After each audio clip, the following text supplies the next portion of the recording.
प्यारे विद्यार्थियों, आज की क्लास अपन ले रहे हैं मौलिक अधिकार के तहत शिक्षा और संस्कृति का मौलिक अधिकार। उस मौलिक अधिकार पर अपन चर्चा करेंगे। पिछली क्लास में अपने मौलिक अधिकार के तहत समानता का अधिकार, स्वतंत्रता का अधिकार, शोषण के विरुद्ध अधिकार, धार्मिक और धार्मिक स्वतंत्रता का अधिकार, इन सब अधिकारों पर विस्तार से चर्चा की थी। और इन अधिकारों की श्रृंखला के तहत आज की जो क्लास है उस क्लास में अपन अनुच्छेद 29 और अनुच्छेद 30 पर चर्चा करेंगे।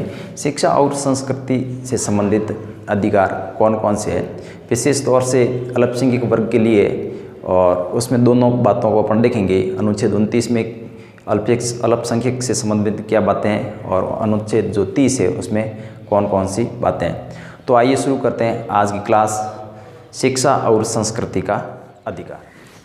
देखो, अनुच्छेद 29 से अपन चर्चा शुरू करेंगे। अनुच्छेद 29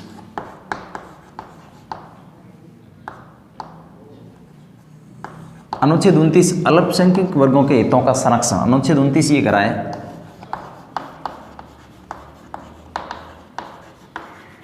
अल्पसंख्यक वर्गों के हितों का संरक्षण। देखो, या अनुच्छेद जो 29 उसके दो खंड है, अनुच्छेद 29(1) और अनुच्छेद 29(2), यानी उसके दो खंडों को अपन देखेंगे। अनुच्छेद जो 29 का खंड 1 है उसमें कौन कौन सी बात है, इसको अपन दो भागों में डिवाइड कर देते हैं। अनुच्छेद जो 29 है इसको पहले अपन लिखते हैं और फिर इसके बाद इसको चर्चा में लेते हैं। जो ये अनुच्छेद 29 है, ये जो अनुच्छेद 29 है, अनुच्छेद 29 का जो खंड 1 है वो क्या कह रहा है, और अनुच्छेद जो 29 है उसका जो खंड 2 यानी क्लॉज 2 है वो क्या कर रहा है। देखो प्यारे विद्यार्थियों, ये जो अनुच्छेद 29 है, अनुच्छेद 29 ये कह रहा है कि भारत का जो राज्य क्षेत्र है, भारत के राज्य क्षेत्र या उसके किसी भाग में निवास करने वाले नागरिकों के किसी अनुभाग को जिसकी अपनी विशेष रूप से भाषा, लिपि और संस्कृति है, तो उनको वो अनुभाग है वो उसको संरक्षित कर सकता है, उसको अधिकारों की वो रक्षा कर सकता है। यानी भारत का जो राज्य क्षेत्र है, ये अनुच्छेद 29 में ये करा है कि भारत के राज्य क्षेत्र, भारत के राज्य क्षेत्र या किसी भाग में निवासी, किसी भाग में निवासी नागरिकों के किसी अनुभाग को, किसी अनुभाग को, या ये बात विशेष तौर से ध्यान रखनी है, ये क्या चीज़ है, नागरिकों के किसी अनुभाग को जिसकी अपनी क्या होनी चाहिए, जिसकी अपनी विशेष भाषा, लिपि और संस्कृति हो, जिसकी अपनी विशेष भाषा, लिपि और संस्कृति हो को अधिकार। तो ये चीज़ है अनुच्छेद 29। यहाँ विद्यार्थियों दो चीज़ देखनी है, यहाँ आपको अल्पसंख्यक से संबंधित ये ध्यान रखना है। सामान्य तौर पर जो अल्पसंख्यक की बात की जा रही है सामान्य अर्थों में, उसका मतलब अनुच्छेद 29 का नहीं है। अनुच्छेद जो 29 है वो सामान्य तौर पर अपन जो अल्पसंख्यकों की बात करते हैं वो उस पर लागू नहीं हो रहा है। अनुच्छेद जो 29 है वो सिर्फ और सिर्फ ये करा है नागरिकों के किसी अनुभाग को। यदि आपको ये पूछा जाए अनुच्छेद जो 29 का खंड 1 और अनुच्छेद 29 का खंड 2, तो अनुच्छेद 29 का खंड है ये किससे संबंधित है, ये अल्पसंख्यकों को अधिकार देता है या फिर नागरिकों को अधिकार देता है या फिर विदेशियों को अधिकार देता है, किसको देता है। तो इसका साफ साफ मतलब यही है कि ये जो अनुच्छेद 29 है ये सिर्फ और सिर्फ नागरिकों के किसी अनुभाग को, सभी नागरिकों को भी नहीं, नागरिक या शब्द साफ रूप में दे रखा है कि अनुच्छेद 29 का जो खंड है कि वो अधिकार दे रहा है, या आपको अधिकार वो सामान्य अल्पसंख्यकों के अर्थ में नहीं लेना है, या ये देखना है ये अधिकार दे रहा है नागरिकों के किसी अनुभाग को। तो यहाँ ये समझना है कि नागरिकों का जो किसी अनुभाग शब्द का मतलब क्या है। ये जो अर्थ है नागरिकों का किसी अनुभाग, इसका क्या मतलब निकला। नागरिकों का जो अनुभाग है ये है नागरिकों के किसी अनुभाग, इसका मतलब क्या हुआ, किसी अनुभाग। तो नागरिकों के किसी अनुभाग में न्यायालय ने इसकी व्याख्या की है कि नागरिकों का किसी अनुभाग का मतलब क्या हुआ। तो माननीय न्यायालय ने व्याख्या की कि इस नागरिकों के जो अनुभाग है इसमें जो सामान्य तौर पर अल्पसंख्यकों की बात कर रहे हैं वो बात नहीं है। यहाँ नागरिकों के किसी अनुभाग में अल्पसंख्यक और बहुसंख्यक दोनों आते हैं, अल्पसंख्यक और बहुसंख्यक दोनों।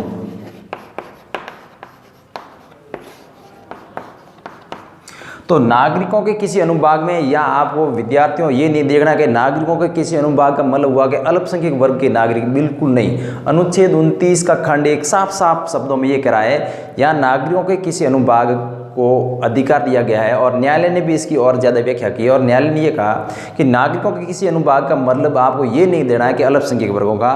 नागरिकों के किसी अनुभाग का मतलब हुआ इसमें अल्पसंख्यक भी आ सकते हैं और बहुसंख्यक भी आ सकते हैं। शर्त क्या है उसमें, उन किसी की भी भाषा, लिपि और विशेष संस्कृति हो तो सिर्फ उन्हीं को अधिकार है, बाकी किसी को अधिकार नहीं है। ये अनुच्छेद 29 का क्लॉज 2 है वो अलग चीज़ है। तो यहाँ ये बात कर रहा है कि नागरिकों के किसी अनुभाग का मतलब हुआ अल्पसंख्यक वर्ग के भी हो सकते हैं, बहुसंख्यक वर्ग के भी हो सकते हैं, जिसकी अपनी विशेष तौर से क्या होनी चाहिए, विशेष भाषा, लिपि और संस्कृति। कोई एक व्यक्ति भी हो सकता है जिसकी अपनी विशेष भाषा, लिपि और संस्कृति है, तो उनको अपने अधिकार या उस भाषा, लिपि और संस्कृति को बनाए रखने का अधिकार अनुच्छेद 29 का क्लॉज 1 देता है। तो मेरे ख्याल से अनुच्छेद 29 का क्लॉज 1 आपको समझ आ गया होगा। ये कराया कि ये अनुच्छेद 29 है सिर्फ नागरिकों के लिए। तो अनुच्छेद 29 का क्लॉज 1 ये कराया कि भारत के राज्य क्षेत्र में या उसके किसी भाग में रहने वाला नागरिकों का कोई ऐसा वर्ग या कोई ऐसा अनुभाग जिसकी अपनी विशेष भाषा, लिपि और संस्कृति है, उसको अपनी इन भाषा, लिपि और संस्कृति को बनाए रखने का पूर्ण अधिकार अनुच्छेद 29 देता है, बिल्कुल साफ शब्दों में। अब बात करते हैं अनुच्छेद 29(2). अनुच्छेद 29 का खंड 2 क्या कराए। अनुच्छेद 29 का खंड 2 ये कराए कि राज्य निधि से पोषित या सहायता प्राप्त कोई भी शिक्षण संस्था है, उन शिक्षण संस्थानों में नागरिकों को प्रवेश से संबंध में भाषा के आधार पर, ठीक है, धर्म के आधार पर, मूल वंश के आधार पर, जाति के आधार पर किसी भी प्रकार से भेदभाव नहीं किया जाएगा। यानी ये कह रहा है राज्य निधि या राज्य से सहायता प्राप्त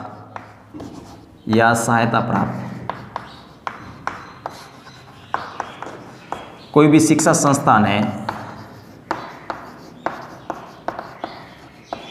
में प्रवेश,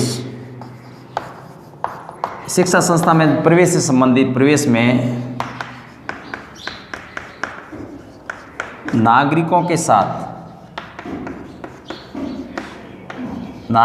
साथ धर्म,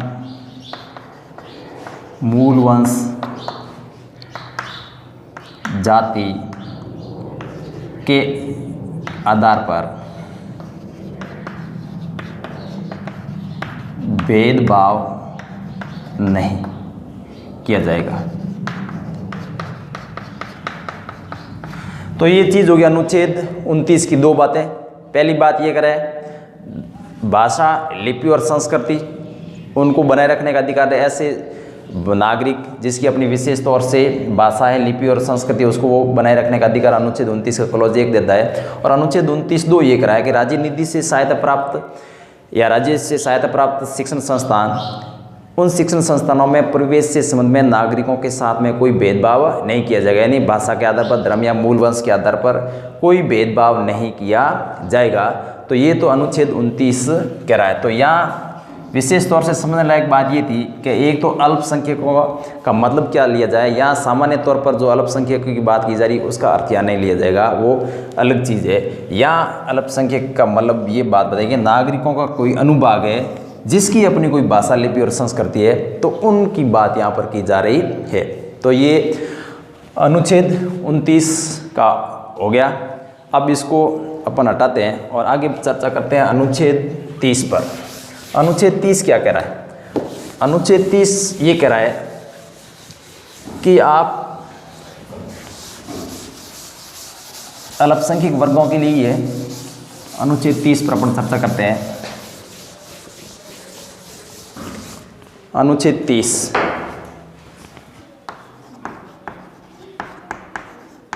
अनुच्छेद 30 ये कह रहा है कि शिक्षा संस्थाओं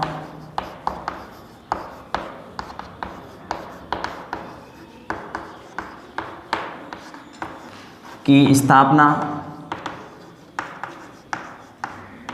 और प्रशासन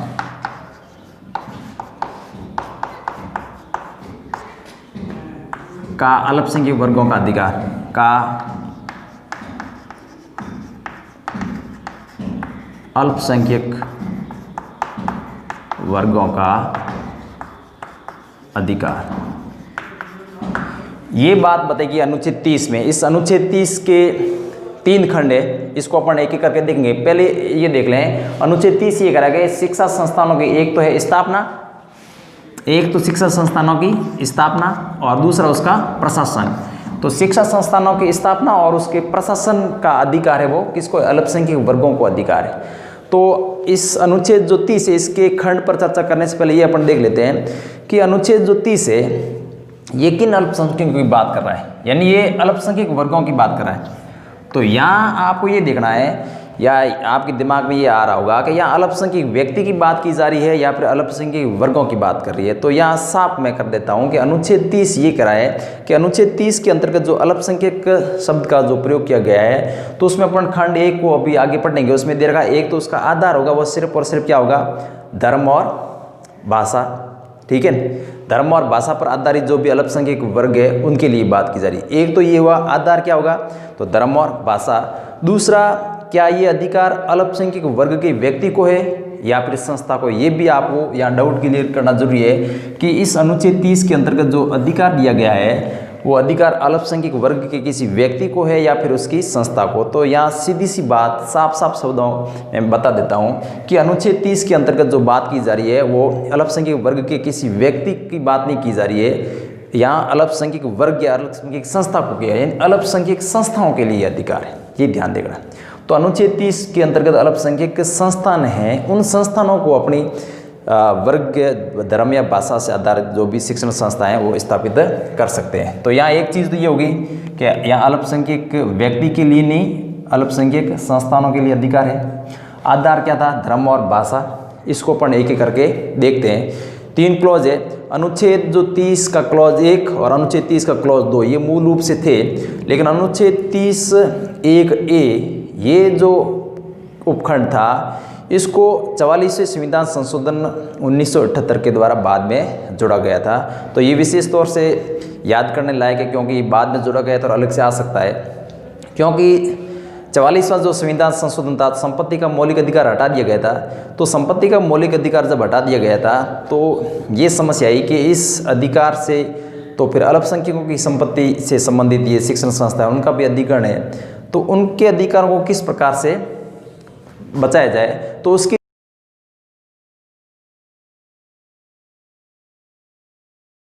तो पहले देखते हैं अनुच्छेद जो 30 है, अनुच्छेद 30 इसको 3 भागों में डिवाइड करते हैं क्योंकि इसकी 3 क्लॉज है। पहली चीज अनुच्छेद 30(1), दूसरे खंड की बात करेंगे अनुच्छेद 30(1)(a) या इसको क लिख सकते हो, और फिर अनुच्छेद 30(2), एक एक करके देखते हैं। पहले इसको देखते हैं, अनुच्छेद 30(1) क्या कह रहा है। अनुच्छेद 30(1) ये कह रहा है कि धर्म और भाषा पर आधारित अल्पसंख्यक वर्गों को अपनी रुचि की शिक्षण संस्थानों की स्थापना और उसके प्रशासन का अधिकार देता है। एक तो हो गया धर्म और भाषा पर आधारित अल्पसंख्यक वर्गों को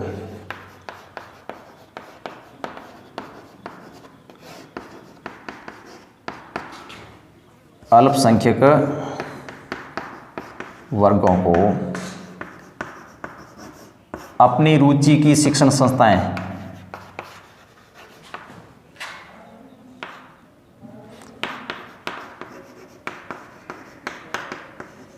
की स्थापना व प्रशासन का अधिकार। सीधी सी बात है। अनुच्छेद 30 में ये बताया गया सिर्फ और सिर्फ अल्पसंख्यक वर्ग, यानी अल्पसंख्यक के वर्ग का मतलब यहाँ अल्पसंख्यक व्यक्ति विशेष के रूप में नहीं लोगे या संस्थान के रूप में लोगे। दूसरी चीज आधार क्या है, इसका आधार क्या है, सिर्फ किस आधार पर, तो यहाँ जो आधार है सिर्फ और सिर्फ क्या है, धर्म और भाषा। क्योंकि अनुच्छेद 30 का क्लॉज 1 में साफ साफ शब्दों में लिखा है कि धर्म और भाषा पर आधारित, यानी जो धर्म और भाषा पर आधारित जो अल्पसंख्यक वर्ग है उन्हीं को अपनी संस्थानों की स्थापना करने और प्रशासन करने का अधिकार है, दूसरे आधार पर नहीं कर सकते। तो यहाँ एक चीज़ तो ये क्लियर होगी, आधार है अल्पसंख्यकों के लिए, वो आधार सिर्फ और सिर्फ क्या है, धर्म और भाषा है। दूसरी चीज़ इसमें आपको ये देखनी है कि इसके साथ साथ में ये जो अधिकार अपन पहले बात की थी, तो ये किसी संस्था को ना, व्यक्ति विशेष को ना होकर के अल्पसंख्यक व्यक्ति के लिए नहीं है, अल्पसंख्यक संस्थानों को है। ठीक है, ये अधिकार हो गया।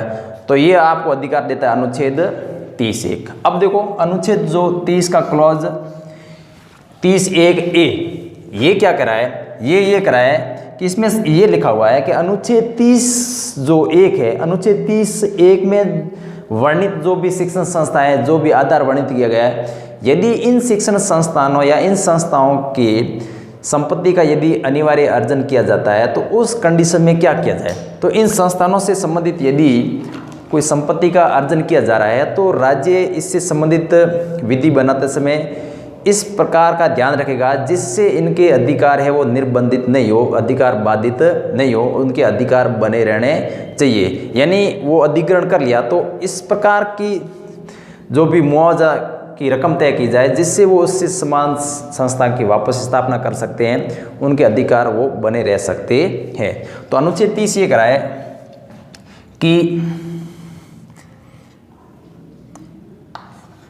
30(1) में वर्णित, 30(1) में वर्णित मतलब ये बात है, यानी ये जो धर्म और भाषा पर आधारित अल्पसंख्यक वर्गों की जो संस्थान है, इन संस्थानों की यदि संपत्ति अर्जित की जा रही है तो अनुच्छेद 30(1) में वर्णित वर्गों की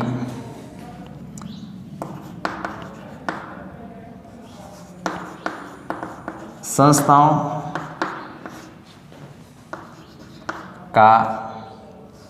संस्थाओं की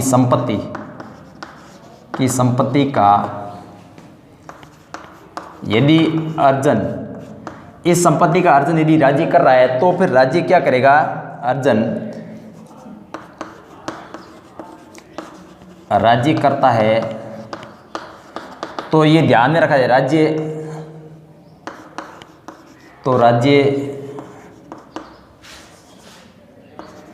इतनी रकम तय करेगा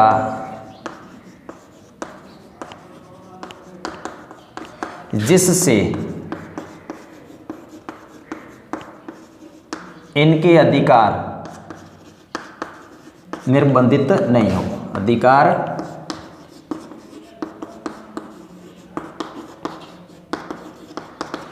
मतलब साधारण सामान्य सी भाषा में यदि बात करें, अनुच्छेद 30(1)(a) ये कह रहा है कि इन धर्म और भाषा पर आधारित अल्पसंख्यक वर्गों की जो संस्थान है, इन संस्थानों का यदि राज्य अधिग्रहण करता है, राज्य संपत्ति का इनके अधिग्रहण करता है इन संस्थानों की, तो इन संपत्ति के अधिग्रहण करने के बाद में राज्य अधिग्रहण करता है तो इसका मतलब बदले में रकम देता है, तो इतनी रकम तय करेगा जिससे वो इन संस्थानों को वापस स्थापित और उसका प्रशासन कर सकते हैं, उनके अधिकार बने रहने चाहिए। ये जो मूल रूप से नहीं था, इसको शामिल किया गया था 44वां जो संविधान संशोधन है 1978 के द्वारा, ये ध्यान रखना, 44वां संविधान संशोधन 1978 के द्वारा।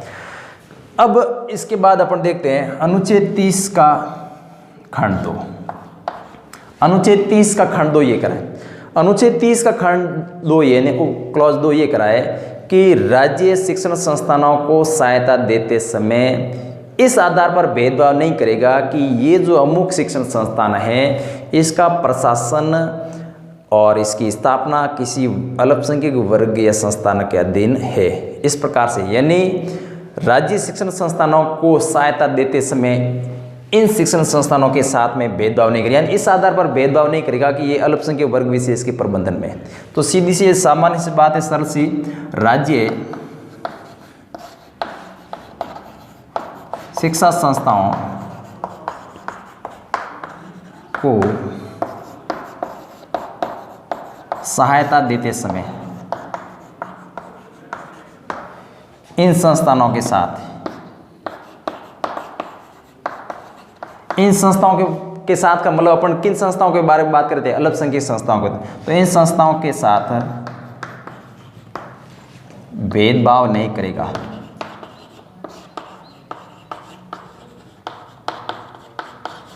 ये बात करें, इतनी सी बात है।